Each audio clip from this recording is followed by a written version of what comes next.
así se va viniendo la gente ahora que sacan los sándwiches. Al salir tenemos un refrigerio.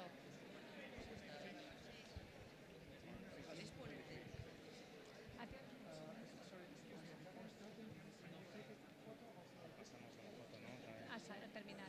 Ahora ya al terminar. Espera, es que venga, es que como no estabas, las hemos hecho con nuestra. No te preocupes.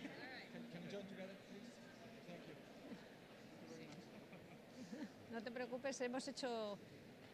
Second chance. Laura. Thank you very much. Gracias.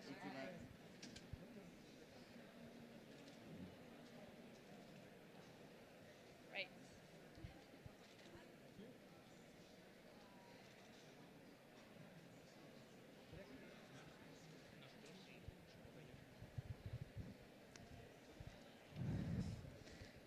Good morning. Thank you very much. Thank you very much for attending this event in the Spain Pavilion, and welcome to you all. This is the second session today. Today is the day of science, industry, and innovation. And now we have a very interesting panel focused on international trade, the environment, and our future well-being. This is a very interesting issue, could be even very controversial, and I think this is a very relevant panel that is chaired by the Secretary of State for Trade, Mrs. Yana Menendez, and many interesting panelists that she is introducing right now. The session will be conducted in English, but you can have the translation to Spanish. So thank you very much, Yana. You have the word.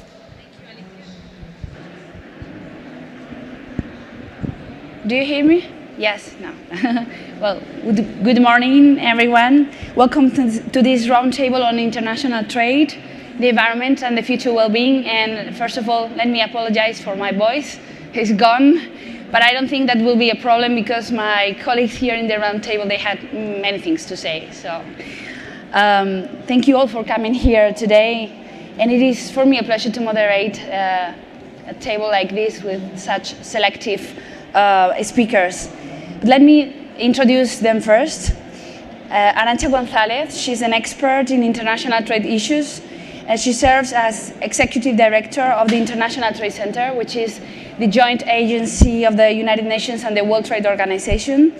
Arantxa has extensive knowledge about international trade and economics, coupled with broad experience in trade and development matters in the private but also public sector, as well as in management at multilateral organizations. And previously, she served also as staff to WTO, where she played an active role in launching the Aid for Trade initiative. And prior to working at the WTO, she also worked at the European Commission. Thank you, Arantxa, for being here. Mr. David Taylor, he's a New Zealand ambassador to the European Union and also the NATO. He served previously as ambassador to Indonesia and to ASEAN. At the Ministry of Foreign Affairs and Trade back in Wellington, his roles have included Director of the Australia Division, Director for Americas Division, and Asia Division. He was New Zealand's ambassador to South Korea, with accreditation also to the Democratic People's Republic of Korea. And he has been New Zealand's chief negotiator for climate change and a range of other environment issues, and has also had diplomatic assignments in Kuala Lumpur, Washington, D.C., and Suva, which is the Fiji Islands, right? Thank you, David, for coming to Madrid also. And Mr. Martin Nesbitt serves in the Institute for European Environmental Policy as Office Director and Head of the Program on Climate and Environmental Governance. He was Director for European Union and International Affairs in the UK's Department for Environment, Food and Rural Affairs. He has long experience in government and EU policy making, including work on waste policy, heading the Environment Desk at the UK's permanent representation in Brussels, also responsibility for rural development policy, for greenhouse gas emission trading, and director roles in charge of UK domestic climate change policy in the EU agriculture policy. Thank you, Martin, for your participation with us today. And last but not least, Laura Merrill is working on the social and environmental impacts of fossil fuel subsidies, pricing, and their reform. She has expertise in energy policy at the global and national levels, particularly in relation to climate change. She manages the Global Subsidies initiative of the International Institute for Sustainable Development. She works alongside the Friends of Fossil Fuel Subsidy Reform and supports in-country work, including in Bangladesh, India, Indonesia, and Nigeria. She leads on fossil fuel subsidies, communication, and the link to climate change and gender impacts. Thank you, Laura. So once the panelists have been introduced, we can begin this very interesting and exciting roundtable on trade and environment. Well, the world economy has profoundly changed in the last 60 years, with trade and investment flows as one of the most important drivers of the transformation. In fact, we can see that income per capita across countries have been converging, that poverty rates have been falling, and that standard living has been risen. This in turn has led to the spread of the industrial production consumption model globally. International trade, we all know it, can exert pressures on the environment, but it can also promote environmental conservation and economic efficiency, for instance, providing and improving access to clean technologies at a lower cost. On the other hand, climate change may undermine trade, from natural disasters to fluctuations, for example, on crop productions. So how to ensure that trade policies create incentives for producers to adapt? Maintaining a level playing field and reinforcing international cooperation in trade and environment is a must, as there is a need for policy coherence and also transparent rules. Measures that take into account the whole product cycle and not just parts like transport or production would seem like a better choice. How can trade be part of an effective solution in tackling environmental challenges? Spain is one of the main promoters of sustainability elements in the European Union trade policy. We consider that it is useful to use the leverage of trade negotiations and the conclusion of FTAs to drive third countries to ratify international commitments in the field of labor standards and also environmental standards. And that the wide benefits that FTAs bring to third countries are incentives enough to drive forward changes in certain domestic laws or approving new legislation, and that we cannot let these opportunities slip away.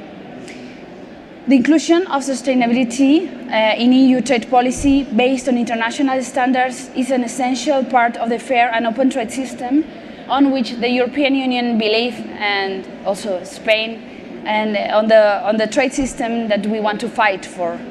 They are an essential part of the European Union values that we intend to export through the introduction of chapters on trade and sustainable developments, which include commitments on labor standards based on the International Labour Organization conventions, also environmental standards with express reference to the Paris Agreement, and also contain provisions to promote corporate social responsibility. They use new generation agreements already in force, for example with Korea, in force since 2011. It was the first one including these kind of chapters with trade and sustainable development related issues. And also Japan incorporate trade and sustainable development provisions. Others not in force, but already concluded, such as the FTAs with Vietnam, and the very important one, which is the FTA with the Mercosur, also includes this provision. And in the agreements on negotiation, like the updating of Mexico or Chile, and also the ones that we are negotiating now with Australia and New Zealand, the environmental dimension has also been reinforced. Furthermore, we also strongly advocate for adequate monitoring of commitments compliance. I think that's really important, because negotiations are important, but implementation is what brings these tangible results that we need. And the negotiation of trade agreements is based on an analysis of the impact that these agreements may have on economic, social, environmental, and human rights issues. So the aim is to determine the scope of the sustainable development provisions that can counteract or mitigate the negative effects of increased trade and transport, of globalization, but at the same time not undermining the real purpose of these free trade agreements, which is encouraging or promoting trade and investment. So for this reason, the dimension of sustainability is becoming more and more important for us, for trade policy. So after this introduction, I would like to ask a few questions to the panelists. Later we can discuss specific topics with them all. And if we have some time, we will pass the floor to you, and we have some time for other questions. So I will start by asking Arantxa González. The European Union, as I said, and Spain is strongly committed to using trade policy as a tool for supporting this environmental protection. To what extent can free trade agreements be effective mechanism or instrument to ensure that countries adopt higher standards, higher environmental standards? Well, thank you very much, Siana, and thank you to Spain for putting together this dialogue between two communities that live next to each other but don't really work together enough. The trade community and the sustainability community. And I want to take a zoom out a little bit. It's not just climate change, it's environment, it's sustainability at large. The two communities, if you look at the purpose as stated in their documents that reflect in a way their philosophy, whether it's the preamble of the World Trade Organization agreement or the preambles of lots of trade agreements that are negotiated left, right and center, what this community, the trade community says is that it wants to conduct its trade relationships with a view to protecting and preserving the environment. And if I look at what the environmental community is saying, and I look at the preamble of the UNFCCC or the Paris Agreement, what the environment community is saying is that they want to preserve and protect the environment, understanding that we need functioning economies and functioning trade. So from a philosophical point of view, the two share the same philosophy. But when it comes to working together, the two have not been working together enough. And I think the discussion now has to be, how can the two leverage each other's forces and strengths for mutually supportive action? How can we make the two work together in a more coherent manner? So let me give you a bit of a sense of where do I see that the two can work together a little bit better. Understanding that at the end of the day, trade is two things from a carbon point of view. Number one is what is traded has been produced and there is a carbon footprint in the production.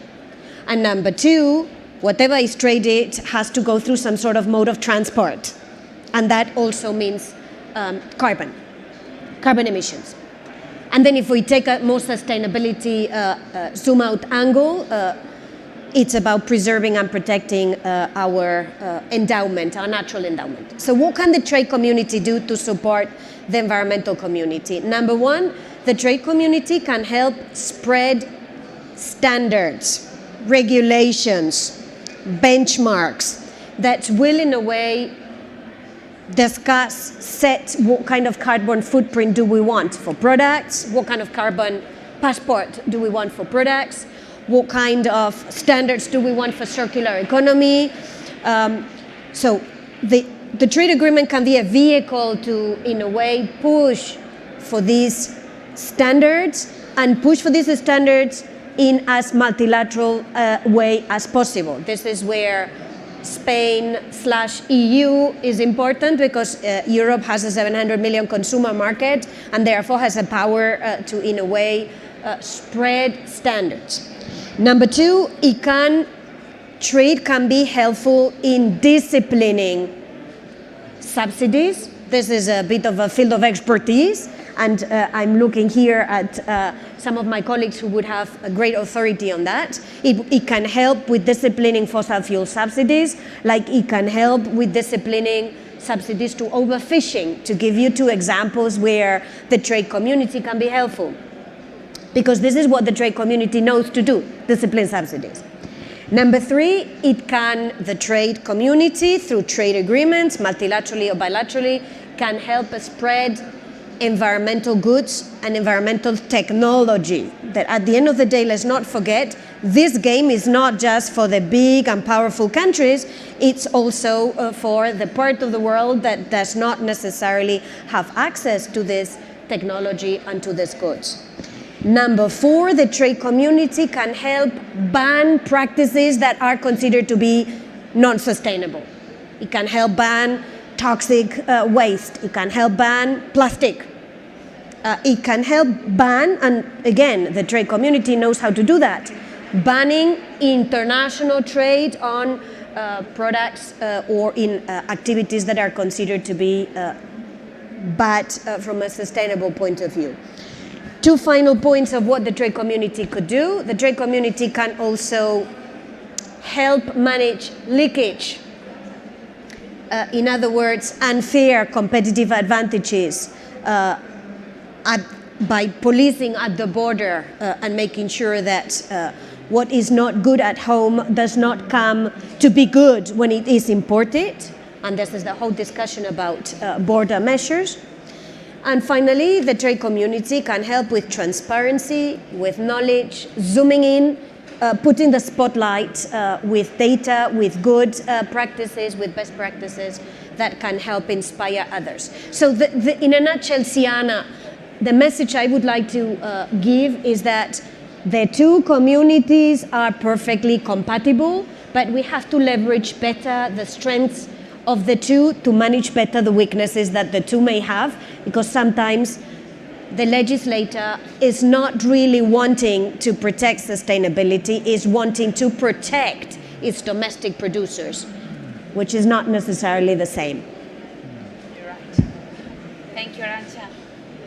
And now the question for David Taylor. New Zealand is one of the most open economies in the world. It's also a reference worldwide in aligning economic, trade and environmental policies. So, in line with the principle of policy coherence exposed by the Sustainable Development Goals, which are the principles that have been taken into account in New Zealand's policies to align environmental objectives with economic, trade, investment objectives?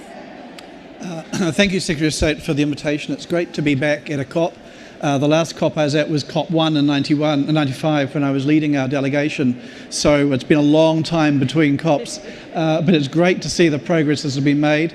But I'm deeply concerned there's still a whole lot more to do. So it's great to be here again. And secondly, I can just say a big thank you to Spain. You've stepped in when Chile's had some problems, and it's fantastic that you're taking this leadership role. And I saw recently that the Spanish people have been identified as the people within Europe who are the most concerned about climate change. So it's very appropriate that you're in this leading position. So far as your question's concerned, I'd just like to start by talking about realities that have come through for New Zealand. And I think there are 3 that we've really grappled with. The first is the question of the environment. We've always taken our environment for granted in New Zealand. It's better than many countries. It's not perfect, but it's better than many. But we've seen climate change. We've seen that it's real. We've seen that it's bad. We've seen it's going to get worse. And we've seen there's a lot of other problems that are associated with climate change. The second thing we've seen is globalization. You can talk one side of the world to the other instantly. You can trade anywhere you want. You can shop anywhere you want. The world's changed, but there are concerns that have come with that, and people are grappling with those in New Zealand as around the world. And the third thing is this need for better and stronger engagement at home. We've taken an approach to negotiations which has been government-driven and led, but there's dissatisfaction with that, especially among the Indigenous people of New Zealand, the Maori, and in the NGO community, and we're trying to address that. So those 3 things have been big drivers for our current government. And what they've done is put together a package of building blocks, if you like, that they're going to use for the future for New Zealand. And those, just briefly, are a wellbeing approach to budgets. So rather than looking at our economy in terms of GDP as a measure of economic growth, we're looking at environmental indicators, we're looking at social indicators, we're looking at other indicators that give an indication of where New Zealand is. We've also got underneath that, because they're driven by climate change and concern about needing to transform massively to achieve climate change goals. We're looking at a just transition for people to move from one sort of work area to another, and we're looking at the future of work. The jobs that we know today are not going to be the jobs of tomorrow. And again, that's all driven by climate change and the sense in New Zealand that we're going to have to go through a process as drastic as the Industrial Revolution to get to a better place on climate change. The third building block is the climate law that went through recently, which puts a 2050 carbon neutrality target in place. And we're also the first country to grapple with methane emissions from ruminant animals. And that's a huge one for us as an agricultural exporting country. And the final building block is just in the last couple of weeks, we've had a report that's been produced by a mixed non-government group about trade for all. And yes, we pinched that title from Europe, but it's about trying to find ways to change the way that we deal with trade and sustainability, the way we deal with consultation, the way we deal with Maori, and that's got a whole lot of far-reaching ideas that the government's now going to have to grapple with and figure out how we move forward. So against those realizations and those building blocks, there are basically four principles I think that are key for us. The first is that all the policy levers that are available must be pulled. You can't just do a bit here and a bit there. You've got to try and pull levers in every sphere to make things happen. And that's where the wellbeing budget comes in, because that's looking at a much broader type of approach than we've had in the past. Also where the future of work and just transition come in. A second point is a need for a holistic view. Again, you can't look at things in isolation. It's not just climate change, it's the whole package. A third element is coherence, and this is an important one. We're going to hear a lot more about that at home and abroad. This picks up on what Arantxa was just saying about the need for thinking about the different audiences and the interests that are out there and making sure that there's coherence within them.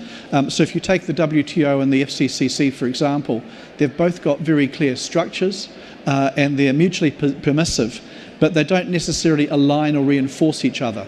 And that's something that we need to be doing, and that's we need to be looking at opportunities to have greater cohesion and engagement, and we should explore those together in the coming period. On the Paris Agreement, while there are no direct obligations regarding trade, there's a lot of stuff that comes through that will affect trade, and that includes production patterns, trade routes, transport costs, and consumer preferences. So those need to be thought about, and our agreement on climate change, trade and sustainability is one way to start addressing some of that. And the fourth point I'd make is that countries need to be looking at practical ways to have an impact, and New Zealand is certainly trying to do that and proving that as a small country we can have an impact. So for example, the Trade for All agenda domestically will make some changes. We've got a big fossil fuels attack going on in the WTO and elsewhere. We're hosting APEC in 2021, so we're looking at things we can do there. And we're looking for high ambition outcomes on environment. You mentioned the FTA with the EU. We're looking to have world best standards on environment and sustainability in that agreement. And I'd have to say at this point we're a bit more ambitious than the EU, so we'd be encouraging you to lift up to our level. We're also working to practically to make changes through the Global Research Alliance on agricultural emissions. This involves over 100 countries contributing funding and research to improve the level of emissions from the agriculture community. And just recently we've had news that some genetic work that's been done in New Zealand has produced a sheep that will emit 20% less methane than the ones that we've had before. So progress is starting to be made. Not enough yet, but more will need to be done. So those are the kind of things that we're doing. And I'd say that everyone can do this kind of thing. I was very interested to see last week, for example, that the European Investment Bank showed great leadership by being the first institution to set a lending policy tied to the goals of the Paris Agreement.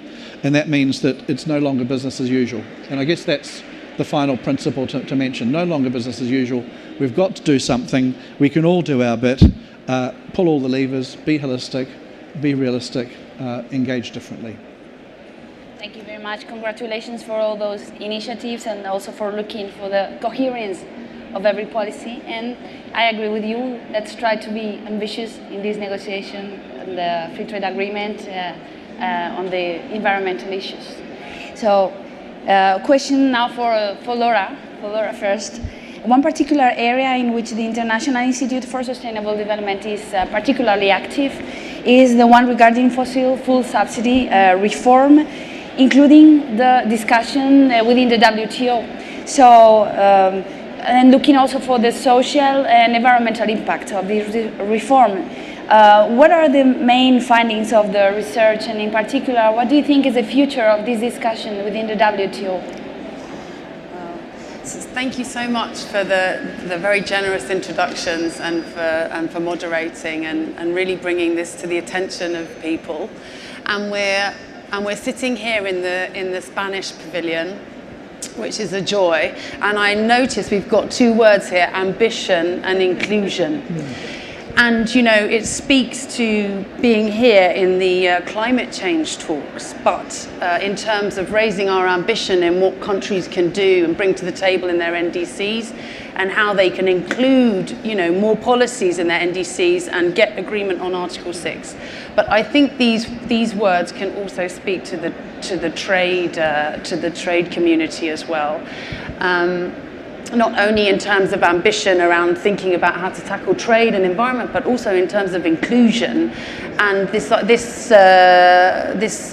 the SDGs, leave no one behind. And I think this is what we have to understand very clearly on fossil fuel subsidies and on the reforms, but also with trade agreements. And I think going forward, it's not just about leaving the environment behind, but keeping it and including it and making the links, but also people who are not so well off, and including people and thinking about how to make those trade agreements work for everybody. And so I come to the subsidies, because we do work a lot on it. And they're around 500 billion a year, which is massive. 400 billion to consumers every year, 100 billion upstream to producers. And we've done a lot of work looking at what happens if you just took the subsidies away, which is the government money that's going on fossil fuels. You'd get around a 6% reduction, 6 to 8% reductions globally, roughly 6% for countries, some even as much as 30% reductions against business as usual on greenhouse gas emissions. And other researchers found like this one policy would reach a quarter of all the NDCs, just one policy. And nobody's saying that one policy is going to do everything. It just isn't. There's lots of policies, but this is one that we shouldn't be ignored. And so we've been doing lots of research, encouraging countries to think about what reforms would mean in terms of their NDCs and to include it there.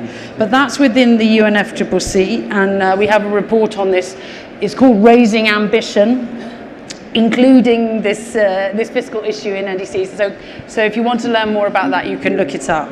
But if we're just thinking more practically about trade issues and subsidies and fossil fuel subsidies, I mean, before we get to the WTO, one of the big practical problems, because we work a lot at the grassroots and with governments and countries, is the fuel smuggling between countries, because you have this sort of imbalance. You have lower price for fuel in one country, higher price in another, because you're subsidizing the fuel. And this is a massive problem for countries like Algeria, Morocco, Tunisia, Nigeria, Mexico, Venezuela, even Iran. And it basically means that governments are losing revenues and they're losing fuel. You know, so there are shortages anyway, and they're losing even more. And so if just in terms of the national interest alone, in terms of doing reforms and the trade imbalance and the illegal trade going on, it really makes sense for countries to think about how to reform these things. So even before you get to talking about sort of multilateral agreements and WTO, but you asked about the social mitigation measures, and we know they're really important, because none of this stuff is going to work on pricing, be it carbon pricing, energy taxation, or fossil fuel subsidy reform, if we don't get this right. And it's possible to get it right.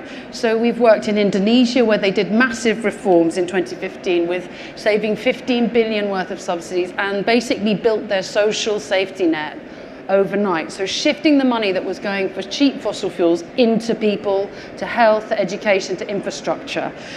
We've seen it in the Philippines, in Peru, in Morocco, in Ghana. And you do it through targeted cash transfers, and you increase health and education, and you let people know what you're doing before you do it.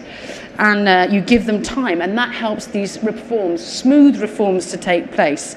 Because what we only hear about is things when they go wrong. And we know what happens when price increases go up on energy and they go wrong.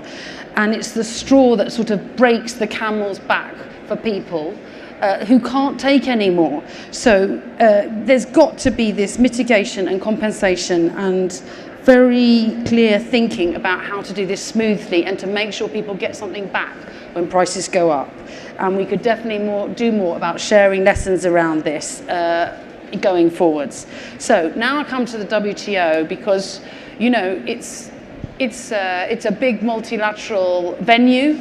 It's got huge teeth, like you mentioned the disciplines, you know, and that's a big deal for many countries. And so the way we're approaching this at the moment is that, you know, the subsidies is there. It's under the agreement on subsidies and countervailing measures. And basically, as I see it, the fossil fuel subsidies, it's like the elephant in the boardroom.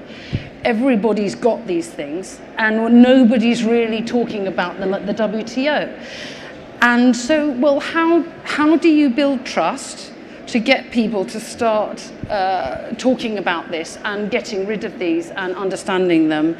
And then where needed, how do you sort of take stronger action? I mean, you were even talking about bans. But I think we've got to start with the baby steps at the beginning around transparency and around capacity building to like really start talking to people about this in that other venue, and then thinking about, you know, pledging and the reports and the review processes and the disciplines and the waivers and the subsidy prohibitions and things like that. So basically where we're thinking at the moment and where we've done research is basically around transparency, so that the members could improve their notifications. They could start to put this out there in terms of what they notify to WTO. There could be these counter notifications, although that doesn't seem to happen so much now. They could be part of trade policy reviews that the WTO Secretariat bring to the members. There could be stronger notification requirements, and eventually there might be non-compliance with these obligations. But really we encourage members to take what's there from the G20, from the peer review process that's been going on, and from the OECD. So that's transparency. So there's a big effort that could be done to include subsidies more transparently in the discussion. And then the second is around capacity building. And that's where, you know, there could, a bit like there's been in the UNFCCC, but in the WTO, there's been much more to let people know about, you know, what the effects of these subsidies are, how to notify them, how to do subsidy reform properly if it's going to be done, and to protect the poor against price increases, and then to perhaps bring it into the Committee on Trade and Environment, and perhaps bring it into the Subsidies and Countervailing Measures Committee. So we can draw on, there's lots of international organisations that have expertise on this, as well as NGOs like ourselves, but we can draw on this. So that's the answer on the WTO area, and supporting organisations like, countries like New Zealand, who are leading on the Friends of Fossil Fuel Subsidy Reform, who are really trying hard across this group of 9 countries to push this issue within the WTO a bit more. Yeah. Thank you very much, Laura, for sharing with us those very relevant figures, findings, and also your recommendations on how to work on this and make some progress in the WTO. Thank you. And we continue with Martin Nesbitt. Very recently, the Institute for European Environmental Policy has published a very interesting report called Towards a Strategy for Achieving Sustainable Development Goals in the European Union. One of the conclusions of the report, we were talking about it before, is that the EU has the necessary instruments already in place to achieve the Sustainable Development Goals, but none of the European Union members are on track to achieve these goals for 2030. So then, what are your main recommendations to the new European Union Commission to help the European members to support them in achieving these goals in a fast way? Well, thank you, and thanks also for organising this event, and particularly for the focus on trade and environment issues and the need to deliver those objectives together. I mean, my impression is that increasingly the international finance community has got the sustainability message and has got the climate message, and that message is slower to percolate in trade discussions. But, you know, Arantxa may correct me on that, but I think it's vital that we make progress on that, and I'll come to that a little in my answer. So the report that you mentioned is one that we're very, very proud of. It's available on our website, the IEP.eu website, and was led by my brilliant Finnish colleague Marianne Kettunen. Essentially, we can look at it in two halves. Firstly, the internal aspects for the EU, and then the external aspects. So internally, as you say, the instruments are essentially there. The question is whether there is sufficient political ambition and enthusiasm to use them to drive progress towards the SDGs. And I think what the European Commission can do at European level is to increase the political focus on delivery of the SDGs. And we're encouraged by some of what the new Commission President von der Leyen has been saying in these terms. So, for example, this is very EU techie stuff, I guess, but the so-called semester process, which is the process by which collectively Europe judges the economic and social progress of individual member states. It's good to see that she's asked Commissioner Gentiloni to ensure that SDGs are a kind of driving framework for the semester process, and that kind of framework for European progress. We also need much greater focus within the EU's own budget on delivery of the SDGs, including on specific programs, particularly the agriculture program. Mentioning agriculture also reminds me that we need to see greater coherence in policy making and ensuring that we don't have mechanisms which act against delivery of the SDGs. And then finally, I'd say that individual member states and the EU collectively needs to identify those SDGs where the gap is greatest and focus on those as a priority. And I would particularly suggest the sustainable consumption and production SDG and the biodiversity, but also challenges like improving social inclusion. And how is it that you can deliver the environmental aspects of the SDGs and improve social inclusion as well? And then finally, and relevantly to our discussion today, that one of the key messages of our report is that delivering the SDGs internally is not necessarily sustainable if you're not thinking about the potential spillover effects in other economies. So those spillover effects can be positive and then they can be negative. We need to look particularly at the EU's consumption footprint and the implications of that consumption footprint, both negatively and positively for other economies. And as you were saying, we need to get delivery of the SDGs much better integrated into our trade and development agenda and into FTA. So I'm concerned that David is saying that, well, no. Should I be concerned? Should I be happy that New Zealand is even more ambitious than the EU on the New Zealand FTA? But clearly there is progress to make there. We also recently produced a report on the circular economy, which I'll just mention briefly, and that has a very similar message. It is that trying to deliver progress just looking within the confines of the European Union ignores both the impact on resource markets, but also the impact on management of exports of waste. So one of the big events in encouraging greater investment in recycling and waste management within the EU recently was China's decision to ban the import of certain forms of waste from the EU in 2018. But we need to tackle these issues collaboratively and collectively across countries, and a much greater focus on environmental issues and the global commons in the way we approach trade issues. So I think one concern I have with the scope for tackling these issues within the WTO is that the WTO's approach to environmental protection tends to be very border confined. You're allowed to protect the environment within your own borders and to take measures, non-discriminatory measures to do that.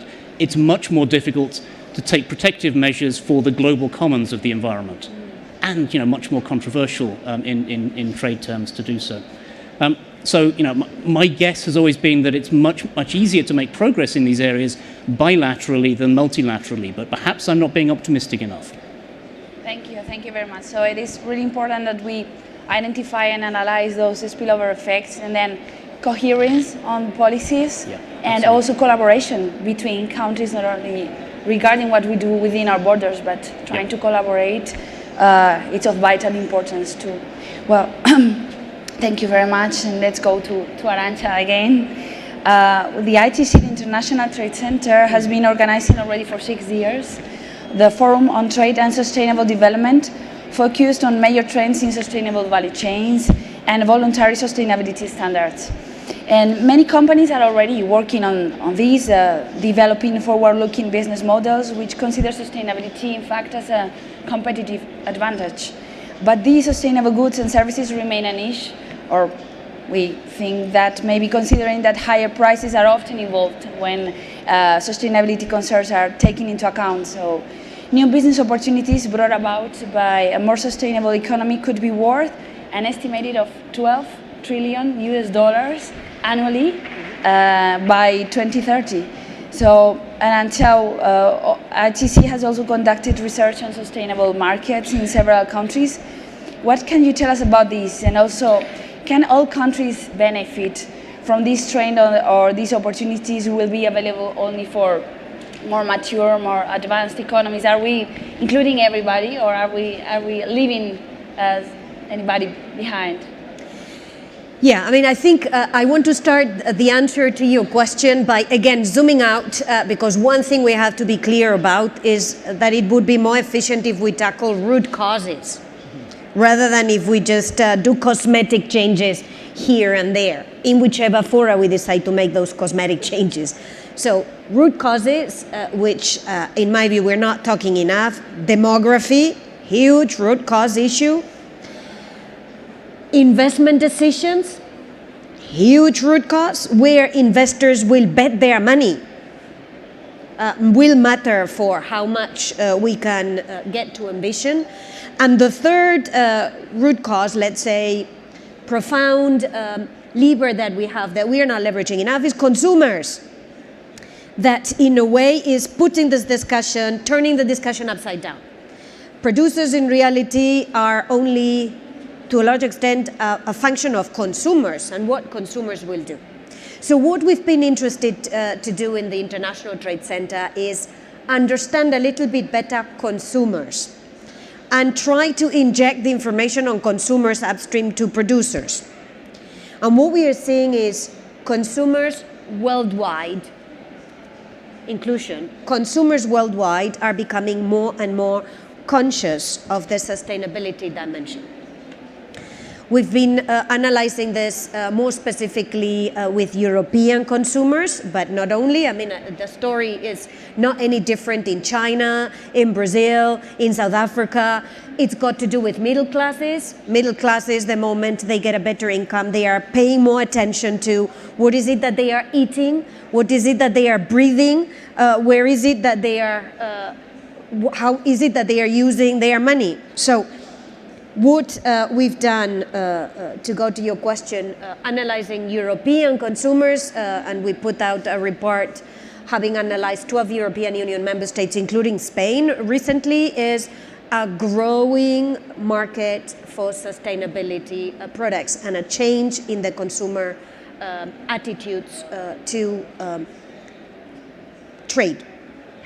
The second part of this discussion has to do with measuring what is happening in the production side. If consumers are changing, are producers changing fast enough?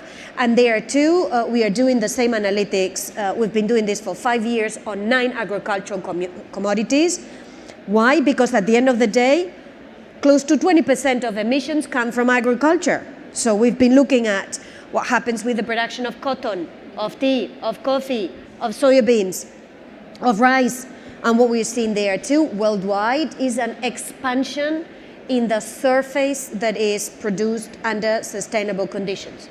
Now, we are nowhere near the ambition that it would be required to do the transformation of our economic models that we need. But what I want to give you a sense is that we need to work a little bit better in connecting and understanding and bringing clarity on consumers and on producers, and connecting these two worlds a little bit more than what we've been doing up until now. Again, going back to what seems to be the key word in this conversation, which is coherence. Coherence.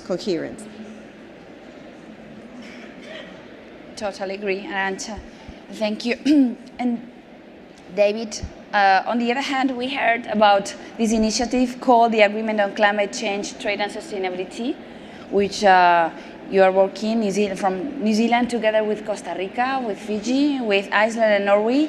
Can you tell us a little bit more about this initiative, please? Very happy to. Thank you. Well, we all know that climate change requires drastic action to address the problem, and we've all got commitments, all the parties to the FCCC and those who have signed up to the Paris Agreement. So that gives us a sort of a responsibility as nation states to do things, but sometimes you need a nudge. Sometimes you need a push to make things to actually happen. And it's important to identify areas where urgent action is required and can be taken. And this is where I dovetail with what Laura was saying, because the fossil fuel subsidy question is a classic example of that. And everything that Laura said about the numbers, we completely agree with. Since 2009, the G20 has been saying they want to put disciplines in place to reduce and eliminate fossil fuel subsidies. The APEC leaders have done the same thing, but the subsidies are still there. And the quantum, as Laura said, is $500 billion US a year. You apply that to climate goals or environment goals or SDG goals, that's a massive amount of money that needs to be taken out of something that's really harming the planet to doing something a whole lot better. So we are very keen to try and find ways to address that. So the Agreement on Climate Change, Trade and Sustainability is precisely that. It's a chance to act, a chance to do something that will make a difference. As our Prime Minister said when she launched this agreement, this negotiation rather, she said now is the time to put the rhetoric aside and do something real, something immediate. So what does the agreement involve, or will it involve when we start working on it? The first is it'll involve disciplines to eliminate and reform fossil fuel subsidies, and those rules will enable the parties to be held to account. So when you make an undertaking, you'll have to follow through. The second will be a commitment to eliminate tariffs on environmental goods and to make new and binding commitments on environmental services. So this picks up on the stalled WTO process in that regard. And the third will be to develop best practice guidance to assist the development of guidelines for voluntary eco-labelling programs. And as you said, there are 5 countries that are going to start this Pathfinder negotiation. We've talked to a number of the big parties. We've talked to the EU, we've talked to the Americans, the Australians, the Canadians and others, so people are aware of it. There's a great deal of interest in it. I think there's a willingness to let us little ones to see what we can come up with. And in negotiating it, we'll be firstly trying to make sure it's consistent with WTO rules. That's absolutely essential. The second thing is that we want to make sure that it will be open to other countries to join. So it will be a pathfinder. So we'll have an open accession clause, and then other countries can come and join us on it. We do hope it'll be a swift process, swifter than normal by international standards, but that's not to say there's not a whole lot of difficult issues that are going to have to be worked through in the process itself. And negotiations will start early in 2020, and we'll see where they get to. So it's not rocket science. It's addressing this major problem of fossil fuels, trying to get some progress on things that are stalled, giving the international community a chance to show you can do some practical stuff, and inviting others to join with us in slower time. And it will become, hopefully, a multilateral basis for action in longer term. Thank you, David. Very interesting. A question for Laura. A remarkable case regarding this combined approach to trade and environment is the toolkit for trade negotiators, very interesting, that you have developed inside the Environment and Trade Hub of UN Environment. Could you please describe this initiative a little bit more?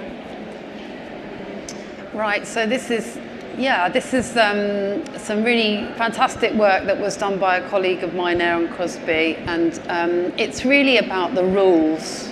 Because at the end of the day, I mean, I completely hear about how consumers are changing, and you go to the supermarket and you're making decisions, but you're busy, and you've got people to feed and places to go, and you're trying to make decisions about what to consume, and it takes a lot of time, and sometimes it's too much time to take those decisions as an individual with loads of things going on in your life.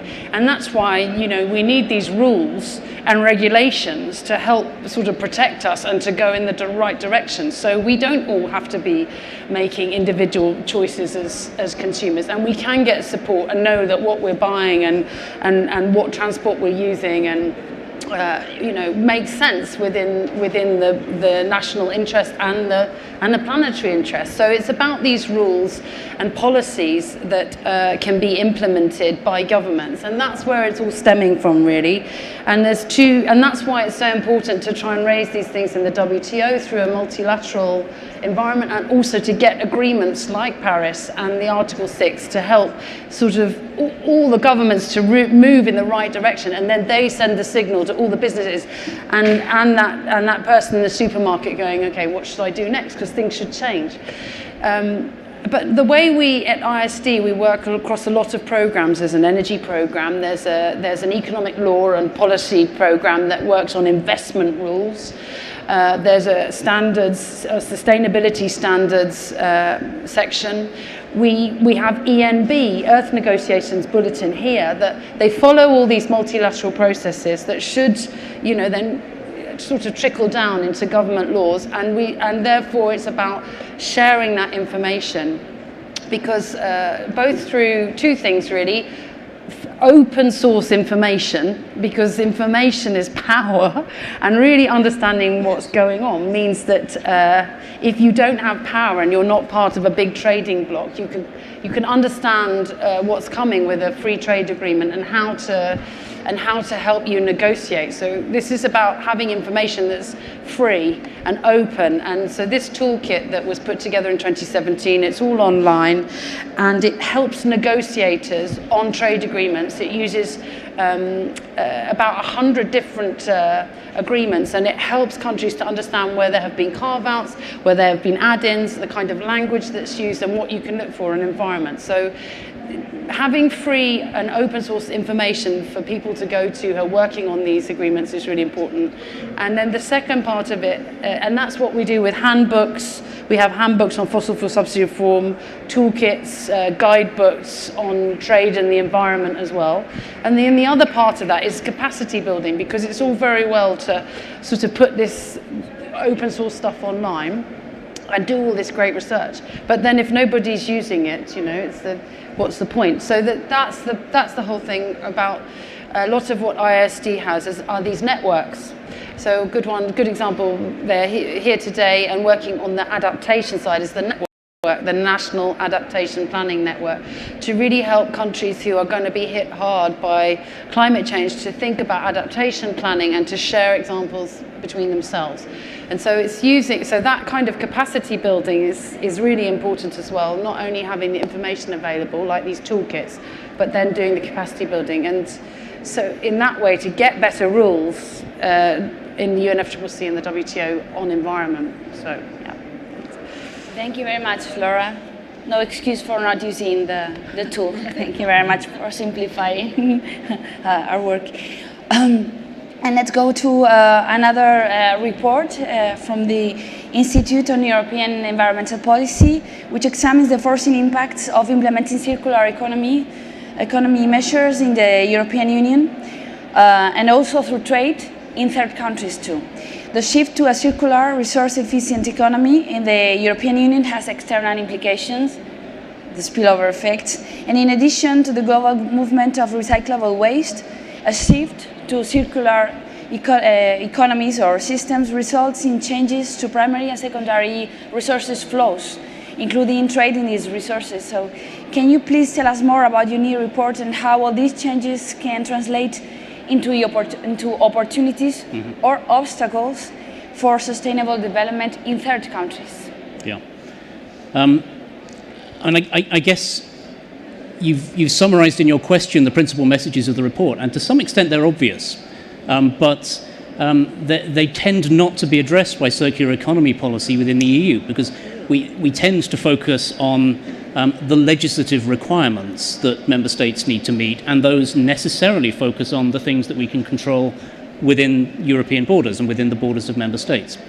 But as I was saying earlier, it's clearly practically impossible to deliver those targets and be confident that you're doing it in a sustainable way unless you're thinking about the shared impacts on third countries. So one of the ways in which member states were delivering waste targets in an unsustainable way was through exporting of recyclable materials to emerging economies and some developing countries, where in a sense that provides an economic opportunity in those importing countries, but it also creates significant environmental challenges and significant social challenges as well, and health impacts through under-regulated waste management facilities. And then in terms of raw materials, again you have both an economic opportunity and an environmental impact in the countries exporting those raw materials to the EU. This is in a sense blindingly obvious, but it's not really addressed adequately yet in Europe's delivery of its circular economy targets. So what do we need to change? I think particularly in the context of the COP and in the context of climate policy, I would like to see developed country parties in particular moving towards having alongside their production emissions targets a set of consumption emissions targets as well, so that you're looking at not just the emissions from your own economy, but the global environmental footprint. I want to see, and this is getting back to the data issue, a much better understanding and a shared understanding between parties of supply chains and resource flows within the global economy. That helps not just in terms of looking at shared opportunities for mitigation, but it also helps to think about, you mentioned this in your introductory remarks, some of the vulnerabilities that are created for international trade by climate events and disasters, and the impact that can have on production and trade flows. So again, it comes back to this need to think cooperatively with other countries about how to develop a shared agenda for managing these shared resource flows and these shared environmental and social objectives. And that includes thinking about its incorporation into FTAs. It includes thinking about its incorporation into our development agenda, thinking about capacity building and technology transfer, and addressing that as a package. And there is always a tendency to think about things in a binary way. Is this part of our internal agenda, or is this part of our external agenda? To deliver sustainability successfully, that binary approach is no longer feasible. Thank you very much, Martin. So we've talked about ambition, inclusion, coherence. Coherence is not just between the environmental community and the trade community, but what we want to do within our borders, what we want to do for the global community. Baby steps, maybe first, in terms of getting progresses in the multilateral agenda, which is what we all want. And now we have some time. Let's pass the floor to the people there. Yeah, maybe one first question there.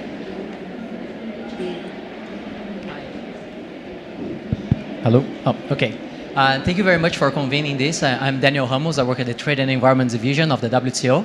So it's fantastic to see all the interest and the positive messages. I completely agree with several of the panelists, but especially Ms. Mendes and Ms. Gonzalez mentioning the potential for trade to be a lever for sustainability. And I think that's part of what's being discussed here with Article 6 and how to make it true, to ensure that. And for trade to actually be this lever, information is key. So the information has really to be disaggregated. It has to be at the point of the product. And that's normally the challenge, especially for developing countries. Mm-hmm. It's extremely hard to account for the carbon footprint of a specific product or of a specific sector in developed countries, imagine in developing countries. So I already heard Ms. Gonzalez said of the great work the ITC does. Of course, I would like to hear a little bit more on the perspective of how, if we want to ensure that our consumption, taking the perspective of consumption, is sustainable, how can we help enable that this information is actually producible by producers, especially in developing countries? Thank you. So I would tell you that I fully agree with you. This is why in the work of the International Trade Center, we are focusing on two big areas. Number one is transparency over sustainability standards. There is, to go back to Laura, there is a plethora of standards, public and private, because this space is today even more occupied by private standards than it is by public standards. What we've tried to do is put all these standards together in an online tool, freely accessible by everybody, called sustainabilitymap.org, that in a way tells a producer, our goal is that every producer anywhere in the world, irrespective of size or level of income, can adjust its production, that every consumer, irrespective of its income or its origin, can adapt its consumption, and for that, making sure that information is available in a digestible manner. So sustainabilitymap.org gives you a snapshot of all sustainability standards, what they have in common and how different they are. And what you will find is that 98, 99%, a lot of these standards are the same. But we are asking the producer, very often a small producer, if he wants to sell to this supplier or to that supplier or to that supplier, to pay $1,000 to be certified to that standard. So we need to put a bit of order in that space. The second part that interests us is supporting businesses adapt to less carbon intensive production methods, practices. And we tend to think that businesses are big businesses, but 99% of businesses in the world are small businesses. Small and medium enterprises, very often not even small, they are micro. So an obsession of ours in the International Trade Center is, again, tools and methods that will help the small producer that is producing a bit of textiles, or it is transforming a bit of food, or has a small cattle ranch, be able to reduce its footprint. So I go back to what Laura was saying, we need much more of this how-to, an investment in how-to if we are to meet these two goals of ambition and inclusion. Thanks. Also very much enjoyed the session. Carsten Neuhoff at the German Institute for Economic Research. And David, you started out putting climate neutrality on the table. And I think it changes a lot of the questions that we are asking, because suddenly if you look at basic materials, steel, cement, aluminium, plastic, it's a quarter of global emissions. For climate neutrality, it means we have to shift the production process to near climate neutral processes. That makes our life on trade easier because it's a simple standard. Is it near climate neutral or not? And it opens the space to discuss product bans that you started at the beginning. It's certainly not the first step. We don't have sufficient capacity today.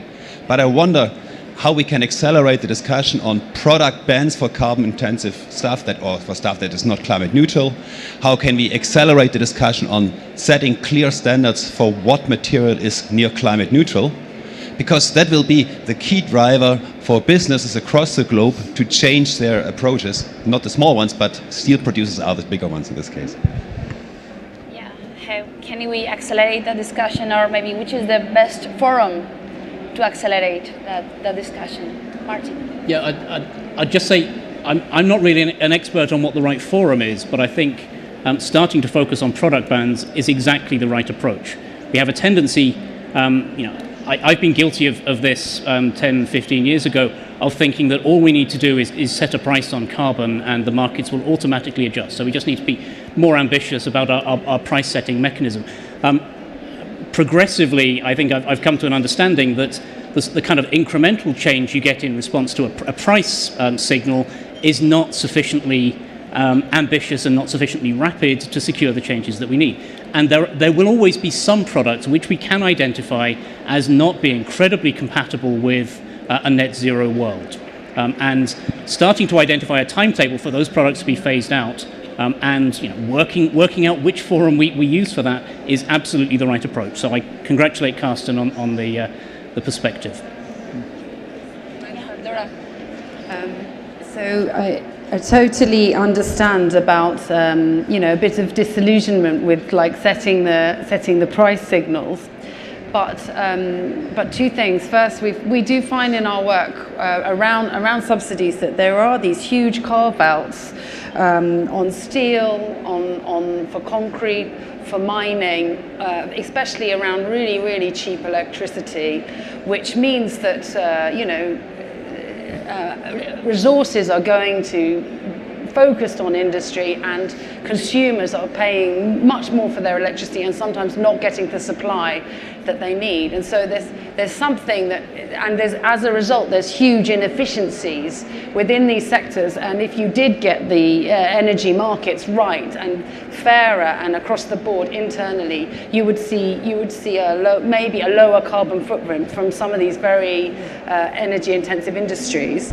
And the other area is in terms of thinking about products more. I mean, we're working a lot more on fish subsidies now as well, and not just quotas, but on the fuel subsidies that go to the fishing fleets, that mean that, that again, in the wrong format really. But then to switch it back, yesterday, last month we've been working with the Stockholm Environment Institute. And yesterday we helped push a document called the Production Gap Report, which is a bit similar to the Emissions Gap Report, but it's about basically leaving it in the ground. And so this is where I think this idea more around bans is coming in, with countries talking about banning new exploration of oil and gas, like New Zealand, where rather than going for these products lower down, you go upstream to the production end. And we say, now is the time to ban coal. Let's stop coal at that end, at the production end, and ban oil and look at phasing out oil and gas as well. So it's linked in with this, but I think it's still going to be both. There are going to be these upstream bans, and then also getting the markets right, because it would change things. I mean, in terms of the dynamic, I think. Sure. Alicia. Thank you very much for such an interesting debate. I have a question. You are talking about prices, and I would like to learn about carbon taxes, border adjustable carbon taxes. To what extent are they compatible with WTO rules? Or what could happen with least developed countries if this instrument is applied? Let me give it a try. At the risk of, and I know that my colleague from WTO is going to be listening very attentively to this, to report back to Geneva. The reality is that we hear very often, WTO does not allow you to do this, WTO does not allow you to do that. WTO allows you to do border measures, but you need to bear in mind two things. Number one, you have to make sure this is not a disguised discrimination. What the WTO cares about is that you do not discriminate. Number two, what WTO asks from you is that you be honest. So I want to link to your question. I am sometimes a bit nervous when I hear border tax adjustment being pushed in Europe by constituencies whose honesty I have a bit of a doubt around. This is about honesty. Honesty is about reducing the carbon footprint. So we've got to be able to accept, if we are to embark on this border adjustment, that we will see imported products that are less carbon intensive products than those produced in Europe. Because the honesty has to be there. WTO does not tell you where you put, at what level you put your protection. It's up to you. But the name of the game is that you are honest in the objective that you want to achieve with that level of protection. And the objective cannot be that you just want to shelter your producers from unfair competition, from competition. So, if you build this mechanism with non-discrimination and honesty in the objective, which is to reduce carbon emissions to the point of being carbon neutral, WTO will be fine with you. But if you're trying to use the WTO for purposes that are a bit spurious, then you will find yourself with WTO or anybody else from that purpose in the trade community judging that your actions are not compatible with the principles of the multilateral trading system?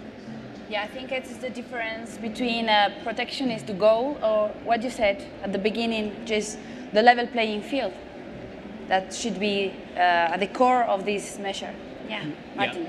Yeah, I absolutely agree with what Arantxa has just said. And one of the things that makes me nervous is when I hear the new Commission President describing a carbon border adjustment in terms of a level playing field. Because the level playing field is one of those concepts that is always defined by the producer who's lobbying you hardest. We have to think about this in terms of reducing the carbon footprint of our consumption. So getting back to my suggestion earlier, if we have consumption-based targets as part of our more ambitious NDCs, then we legitimize the idea that we should be taking action on our global footprint, and that discussion needs to be a cooperative discussion. I mean, my feeling is that in principle, yes, a carbon border adjustment can be compatible with the WTO.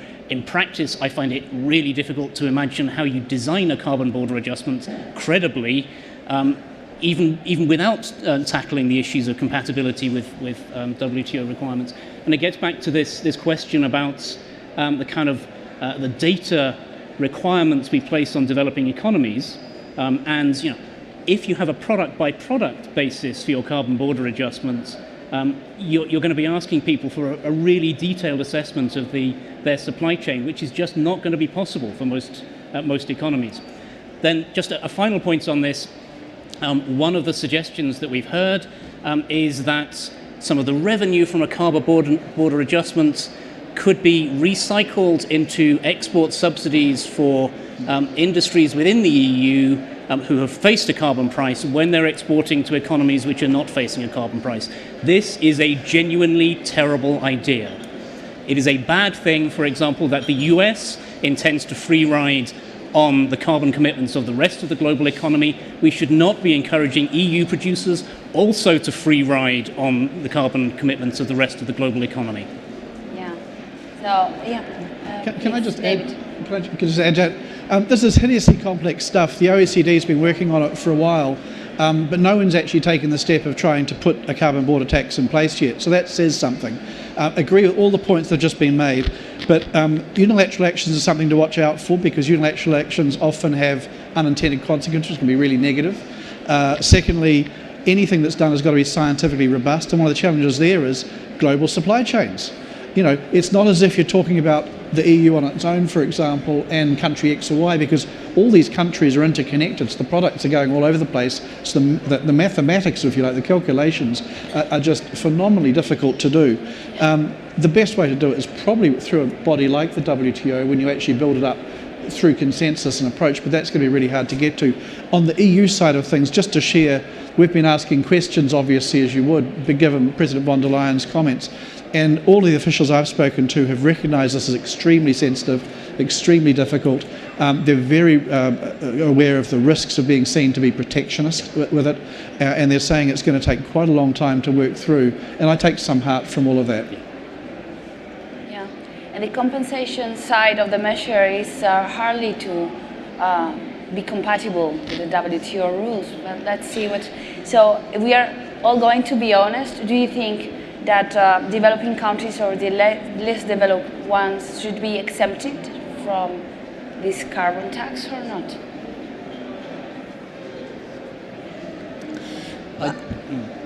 Can I make a start on this? And this is to recommend a recent paper, not by IEP for once, but by our sister organization, Ecologic Berlin, which looks at the potential of a carbon border adjustment in the context of what is the risk of carbon leakage in a range of different types of based on their NDCs through the FCCC process. And there, you can see that if you've got, a global recognition that a country does not need to have, for example, a quantified emissions limit target through the NDCs process, then it may be legitimate for that country not to be caught by a carbon border adjustment or not to be caught to the same extent. The voluntary nature of NDCs makes this kind of tricky. It seems to me obvious that if you have a country which is not participating in the Paris Agreement, they need to be caught by the full effect of it. If you have a country with a quantified emissions limits target which is obviously not constraining their economy, then they need to be caught by it. If you have an economy with a carbon intensity target, then leakage does have some impact on their ability to meet that target, and you need to reflect that in your approach to application of the carbon border adjustment. Just very briefly, and not on carbon border adjustment, but on a carbon tax. I think that what we're finding is that there's huge, just in terms of domestically, there's massive undertaxation of fossil fuels. I think the IMF have worked out it's like sort of 4% of global GDP. So there's still many countries who could look domestically and not only removing the subsidies, but putting in a really modest energy tax, a carbon price that would, in this bridge to moving towards more sustainable energy, will raise revenues and again, in a sort of way, but internally, be recycled to help the renewable and energy efficiency take off and to shift and to help pay for a just transition domestically.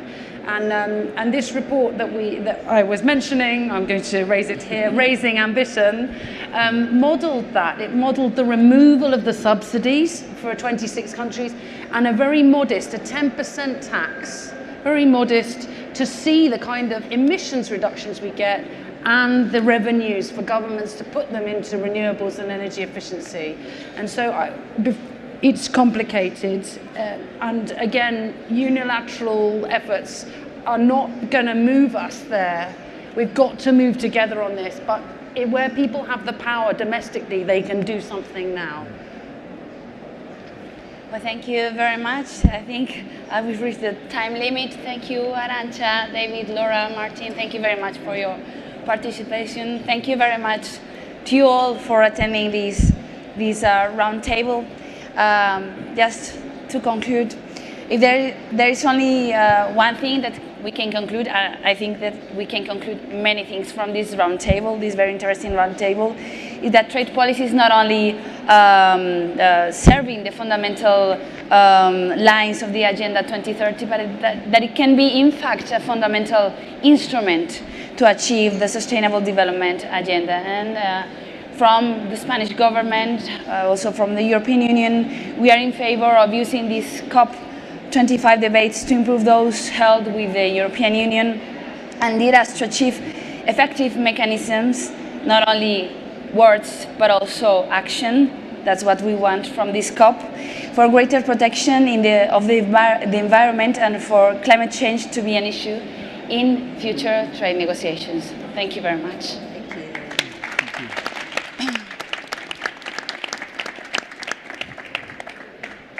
Thank you very much. Thank you all. And you have some snack there. We have to really thank you and give you some food.